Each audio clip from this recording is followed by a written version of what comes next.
Hello anime lovers, स्वागत है आपका आज के डीमन स्लेयर एपिसोड 13 में। अगर आपने पिछले एपिसोड्स नहीं देखे हैं तो उनके लिंक्स आपको डिस्क्रिप्शन में मिल जाएंगे। अब चलिए शुरू करते हैं आज की कहानी। पिछले एपिसोड में हमने देखा था कि तांजिरो को तेरुको का बड़ा भाई मिल जाता है और वो बच्चों को सुरक्षित छोड़कर ड्रम डीमन क्योगाई से लड़ने चला जाता है।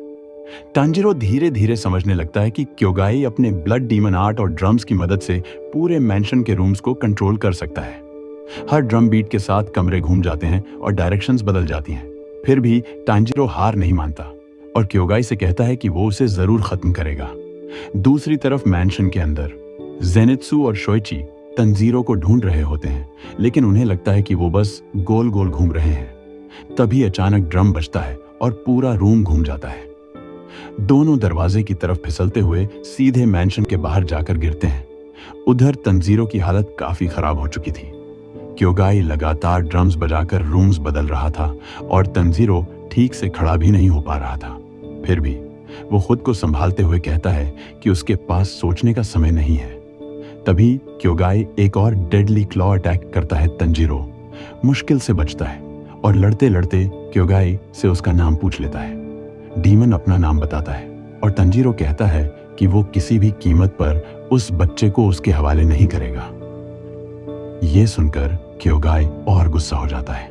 वो कहता है कि उस रेयर ब्लड वाले बच्चे को खाकर वो फिर से 12 किजुकी में अपनी जगह बना लेगा। इसके बाद उसके अटैक्स और भी तेज हो जाते हैं। तभी हमें क्योगाई का पास्ट दिखाया जाता है। डीमन बनने से पहले वो एक राइटर था। उसे स्टोरीज लिखना पसंद था, लेकिन लोग उसकी राइटिंग्स का मजाक उड़ाते थे। एक आदमी तो उसकी पूरी मेहनत पर पैर रखकर चला जाता है। उसी समय क्योगाई अपने ड्रम्स की पावर से उसे मार देता है। प्रेजेंट में भी उस ह्यूमिलिएशन को याद करके वो और ज्यादा भड़क जाता है और इतनी तेजी से ड्रम्स बजाता है कि तंजीरो पूरा रूम में घूमने लगता है। लड़ाई के दौरान क्योगाई के लिखे हुए पेपर्स हवा में उड़ने लगते हैं, लेकिन तंजीरो उन पेपर्स पर पैर रखने से बचता है। ये देखकर क्योगाई शॉक हो जाता है, क्योंकि पहली बार किसी ने उसकी मेहनत की रिस्पेक्ट की थी। अब तंजीरो वाटर ब्रीदिंग इस्तेमाल करता है। उसे महसूस होने लगता है कि वो ड्रम्स से बनने वाली हवा को पढ़ सकता है और अटैक्स आने से पहले समझ सकता है। फिर वो water breeding 9 form rushing water flow turbulent इस्तेमाल करता है। घूमते हुए रूम के साथ मूव करते हुए वो तेजी से क्योगाई के पास पहुंच जाता है। क्योगाई समझ ही नहीं पाता कि तंजीरो उसके अटैक्स को कैसे पढ़ रहा है। तभी तंजीरो को ओपनिंग थ्रेड दिखाई देता है। वो तुरंत आगे बढ़ता है और क्योगाई से कहता है, तुम्हारा ब्लड डीमन आर्ट बहुत अमेजिंग था।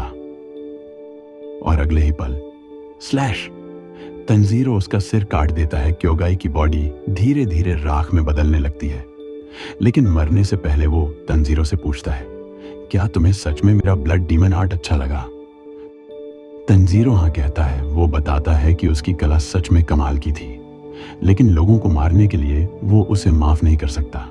मरने से पहले पहली बार क्योगाई को कोई उसकी मेहनत की रिस्पेक्ट देता है और यही सुनकर उसकी आंखों से आंसू निकल आते हैं। तभी तंजीरो को याद आता है कि उसे तामायो के लिए डीमन ब्लड सैंपल लेना है।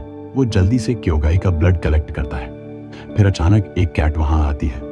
ये तामायो और युशिरो की भेजी हुई कैट थी। तंजीरो सैंपल उस कैट के बैग में रख देता है और वो तुरंत गायब हो जाती है। अब तंजीरो बच्चों को ढूंढने निकलता है। वो एक रूम में पहुंचता है जहां अचानक उसके ऊपर अलग अलग चीजें फेंकी जाने लगती हैं। आखिर में एक किताब उसके सिर पर लगती है और वो गिर जाता है। फिर उसे पता चलता है कि ये टेरुको और उसका भाई थे। वो डर गए थे और उन्हें लगा कि कोई डीमन आ गया है। तंजीरो उन्हें शांत करता है और बताता है कि डीमन मर चुका है, लेकिन तभी तंजीरो को फिर से ब्लड स्मेल आती है। वो तुरंत मेंशन के बाहर भागता है और वहां देखकर शॉक हो जाता है। जेनित्सु बुरी तरह घायल हालत में नेजुको के बॉक्स को बचाकर बैठा था और वो मिस्टीरियस बॉर मास्क डीमन स्लेयर उसे बॉक्स से हटाने की कोशिश कर रहा था। जेनित्सु कहता है कि तंजीरो ने उसे इस बॉक्स की रक्षा करने को कहा था और वो अपनी जान देकर भी इसे बचाएगा। कुछ देर पहले जब जेनित्सु और शोइची बाहर गिरे थे, तब जेनित्सु बेहोश हो गया था। लेकिन उसकी स्पेशल एबिलिटी की वजह से वो नींद में भी आसपास की हर आवाज सुन सकता था। उसे इंसानों की इमोशंस तक सुनाई देती थी। तभी उस बॉर मास्क डीमन स्लेयर को महसूस होता है कि बॉक्स के अंदर एक डीमन है और हम जानते हैं कि वो नेजुको है। जेनित्सु को याद आता है कि ये वही 5th डीमन स्लेयर है जिसने फाइनल सिलेक्शन पास किया था।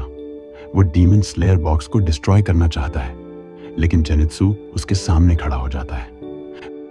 वो बताता है कि उसे शुरू से पता था कि बॉक्स में डीमन है, क्योंकि उसकी हियरिंग पावर इतनी स्ट्रांग है कि वो लोगों की असली नेचर तक समझ सकता है। जेनित्सु कहता है कि तंजीरो की आवाज बहुत साफ और नेक है, इसलिए अगर वो किसी डीमन को साथ लेकर चल रहा है तो जरूर उसके पीछे कोई अच्छी वजह होगी। लेकिन बॉर मास्क डीमन स्लेयर उसकी एक भी बात नहीं सुनता। वो जेनित्सु को मार मार कर बॉक्स से हटाने की कोशिश करता है और तभी तंजीरो वहां पहुंच जाता है। वो गुस्से में चिल्लाता है, रुको। और इसी इंटेंस मोमेंट पर एपिसोड 13 खत्म हो जाता है।